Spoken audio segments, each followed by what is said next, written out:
In the grand kingdom of Wormwood, King Andon rules wisely, but a dark shadow looms. The wicked sorceress Vainstra, once the king's advisor, whispers poison into his ear. She seeks to seize power, plunging the land into her eternal dominion. Prince Colin, the king's brave son, notices the court falling under her spell. When he attempts to confront her, she curses him and his loyal companions. In an instant, they are transformed into mice, small and vulnerable. Colin awakens in the castle dungeons, now mouse-sized but unbroken in spirit. With him are his companions, Maginos the wizard, Tilda the healer, Nez the smith, and Filch the rogue. The once mighty knights and sages must now survive in a world of claws and fangs. The castle, familiar in human form, is now a towering labyrinth of stone and wood. Every hallway holds new perils, rats, spiders, and the ever-hungry castle cat Brodie.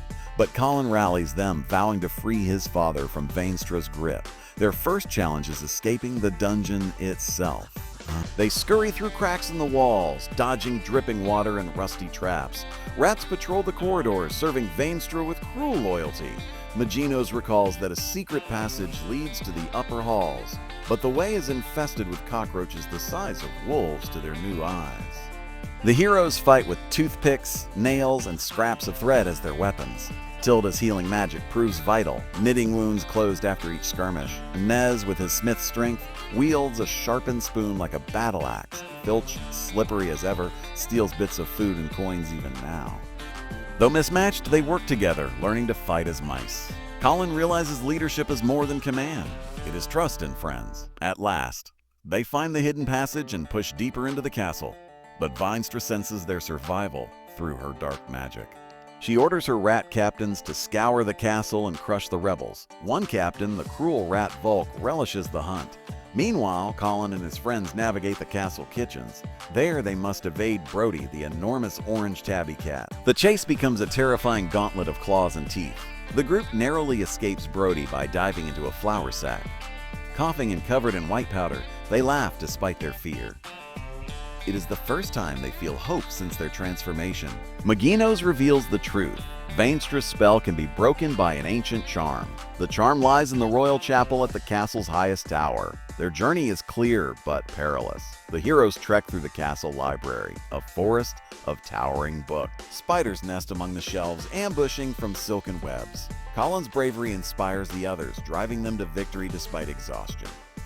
Amid the webs, Maginos discovers a forgotten scroll of powerful magic. The spell can ward off Vainstra's illusions, but it will cost him dearly.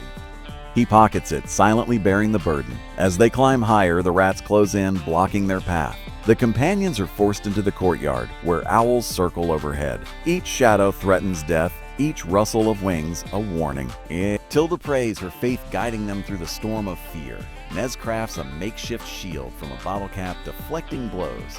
Through grit and unity, they push onward toward the tower. Volk finally catches up with them in the throne room.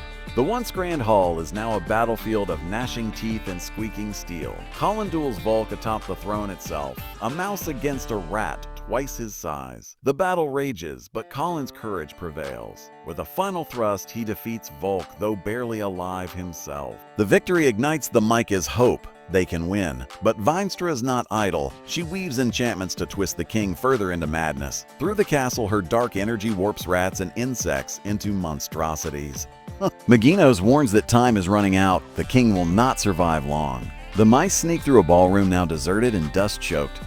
There, they find old allies also transformed. Servants turned into mice like them. These new allies tell stories of Vainstra's cruelty. The castle's people suffer cursed or imprisoned while she consolidates power. Colin swears to free them all, though doubt gnaws at him. Filch, ever the cynic, questions if one prince can undo such darkness. But Nez reminds them, even the smallest light can pierce the deepest dark. Their bond strengthened, driving them toward the final act. Crossing a great dining hall, they face Brodie again. This time, escape is impossible. The cat blocks every exit. Using teamwork, they lure Brodie into chasing them across the table. Spilled wine, rolling grapes, and swinging cutlery turn it into chaos. At the last moment, Maginos casts a blinding flash, sending Brodie fleeing. The mice collapse, laughing, relieved to be alive. At the stairwell to the tower, Vainstra's final guardian awaits. A monstrous centipede, armored and venomous, coils around the steps. The battle is desperate, the creature's speed overwhelming. Tilda saves Colin from a lethal strike, nearly dying herself. Fueled by rage, Nez drives his spoon axe into the beast's head. At last, the stairwell is clear, but their bodies ache with wounds.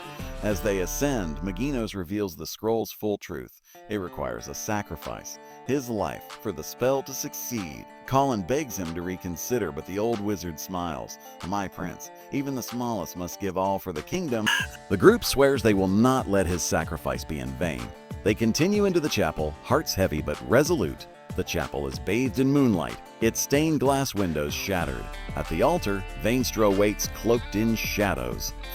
Her voice slithers across the stones, mocking their tiny forms. She summons swarms of rats and spectral serpents to crush them. The battle begins, chaos erupting in holy ground. Steel, magic, and courage clash with darkness.